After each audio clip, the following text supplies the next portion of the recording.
أكتر الأسئلة بتجيني بحبها موت، ما قادر أعيش من دونها، كيف فيني رجعها؟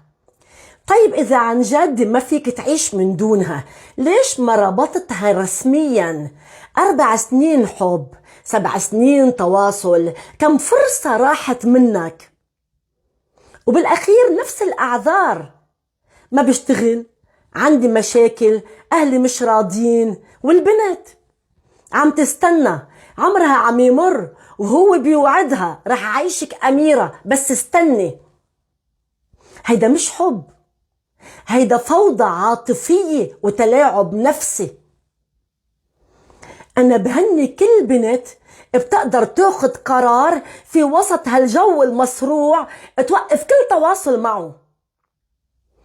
شوفي اليوم شو عم يقدم لك، هالخطأ خطوة جدية فعلية، إذا لا تنظري شو ناوي بكرة.